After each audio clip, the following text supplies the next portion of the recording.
¿Cuándo fue el último día de la era del antiguo pacto? Fue el día antes de que Jesús fuera a morir en esa cruz. En este video vamos a hablar qué sucedió y cómo fue la transición del antiguo al nuevo pacto. Así que no te vayas.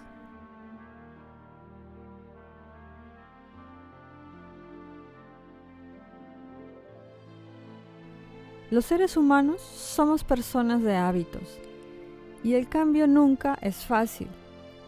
Durante 1500 años, la nación de Israel se había relacionado con Dios sobre la base del antiguo pacto. Aunque el anuncio de un nuevo pacto fue una buena noticia, la transición del antiguo al nuevo pacto no fue un proceso sencillo. Los viejos hábitos siempre tardan en morir. Y para los primeros cristianos, en su mayoría de origen judío, el paso o la transición del viejo pacto al nuevo pacto no fue fácil. Hacía falta dos cosas: tenían que desaprender y aprender algo nuevo. Y dado que muchos de nosotros, como creyentes, hemos intentado durante años quizás relacionarnos con Dios por medio de un pacto obsoleto o una mezcla de pactos antiguo o nuevo, tendremos que hacer la misma transición que hicieron los primeros cristianos y enfrentar desafíos similares. Los capítulos 13 al 17 del Evangelio de Juan son un pasaje único en los 4 relatos del Evangelio.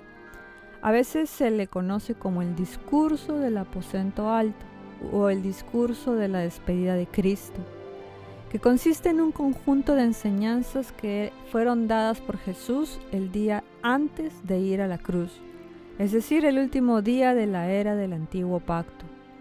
Al día siguiente, Jesús sería crucificado y el velo del templo se rasgaría en dos. Ese sería el momento exacto en que terminaría el antiguo pacto y comenzaría el nuevo. El velo rasgado abriría un camino nuevo y vivo hacia la presencia de Dios. A lo largo de este pasaje, Jesús buscó preparar a sus discípulos para los inmensos cambios que experimentarían bajo el nuevo pacto. Por ejemplo, les dijo: «Hasta ahora nada habéis pedido en mi nombre. Pedid y recibiréis, para que vuestro gozo sea completo». Bajo el antiguo pacto, un judío solo podía acercarse a Dios a través de la mediación del sacerdocio levítico. Pero todo esto cambiaría. Tendrían un nuevo sumo sacerdote, Jesucristo.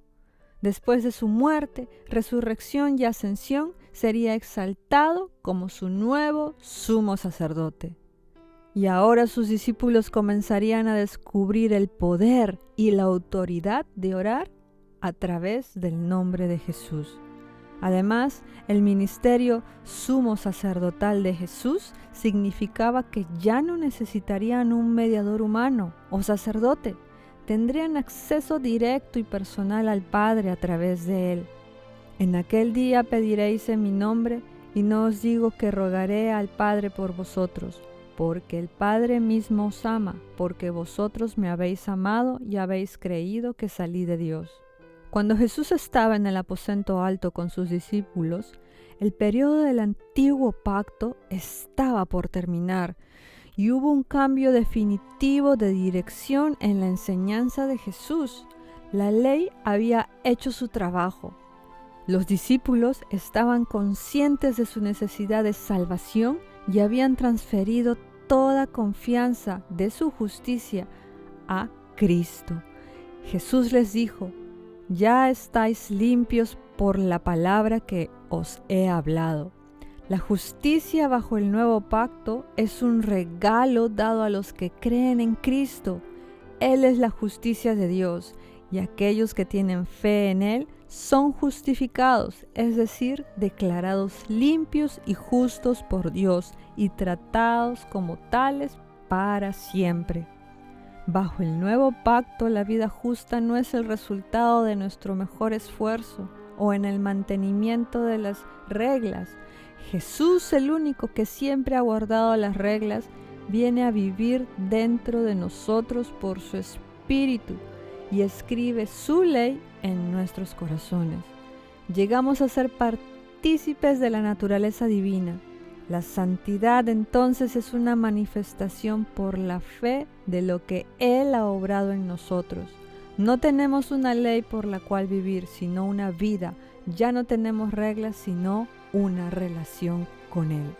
La vida bajo el nuevo pacto no estaría basada en una relación con la ley, sino en permanecer en Cristo.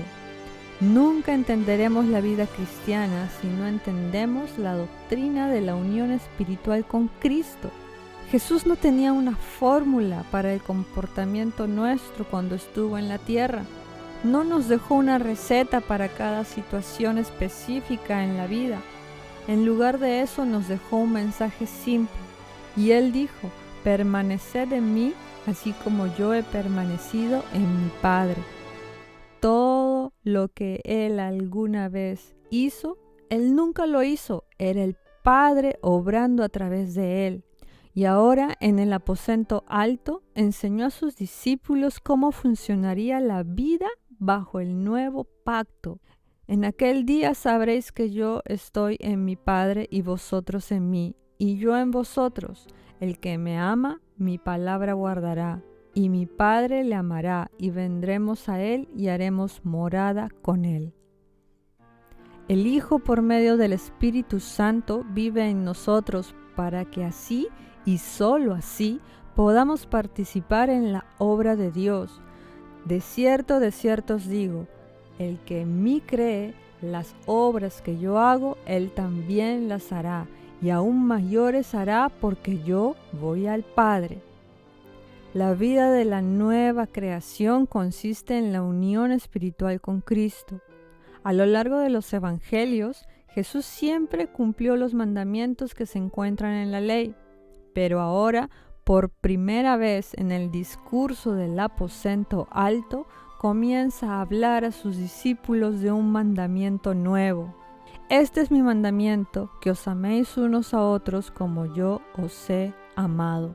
Nadie tiene mayor amor que este, que uno ponga su vida por sus amigos. Mientras que el amor es el cumplimiento de la ley, el amor bajo la ley tenía un límite, es decir, amar a los demás como nos amamos a nosotros mismos.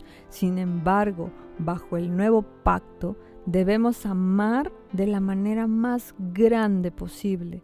Se nos ordena amar a los demás como Él nos ha amado, incluso hasta la muerte. Este es el mandamiento que Jesús recibió de su Padre y nos ha dado a nosotros. Un mandamiento nuevo os doy, que os améis unos a otros como yo os he amado, y que también os améis unos a otros. En esto conocerán todos que sois mis discípulos, si tenéis amor los unos por los otros. En Juan capítulo 13, Jesús se levantó de la cena con sus discípulos y lavó los pies de ellos. Él amó tanto a sus discípulos hasta el extremo de lavarles los pies. Luego Jesús los exhortó con estas palabras: pues si yo, vuestro Señor y Maestro, os he lavado los pies, también vosotros debéis lavaros los pies unos a otros. Porque ejemplo os he dado para que como yo os he hecho, lo hagáis. De cierto os digo, que el siervo no es mayor que su Señor, ni el enviado es mayor que el que lo envió. La calidad de vida que Dios quiere para nosotros bajo el nuevo pacto es tan alta que no puede ser producida por nuestra unión con la ley. En el capítulo 7 de Romanos, Pablo señala que el matrimonio con la ley siempre resulta ser una relación estéril. Por lo tanto, necesitábamos morir a la ley para poder casarnos con Cristo. En resumen, las enseñanzas de Jesús en este último día antes de ir a la cruz son las semillas que luego serían enseñadas por los apóstoles. Pero por supuesto, esto sería un cambio de paradigma radical para los apóstoles y por lo tanto, Jesús solo podía darles una breve introducción en esta nueva etapa. Jesús les dijo: aunque tengo muchas cosas que deciros, pero ahora no las podéis sobrellevar. Mas cuando venga el Espíritu de verdad, os guiará a toda la verdad, porque no hablará por su propia cuenta, sino que todo lo que oiga hablará, y Él os dirá las cosas por venir. Después que Jesús ascendió al cielo, los discípulos esperaron la venida del Espíritu Santo sobre la iglesia, y cuando vino el día de Pentecostés, se les abrieron los ojos, vieron que el nuevo pacto solo se centraba en Cristo, ya que Él es el Cordero, el sumo sacerdote, el mediador entre Dios y los hombres y la vida misma del nuevo pacto. Las escrituras del Antiguo Testamento les fueron abiertas por el Espíritu Santo de una manera totalmente nueva. Deseo que pasen una bendecida Semana Santa, una semana donde nosotros podamos recordar el sacrificio de Jesús en esa cruz, el cumplimiento de la ley por nosotros y el comienzo del nuevo pacto entre Dios y su iglesia. Sean bendecidos y nos vemos en el siguiente video. No te olvides de suscribirte si te gustó este video.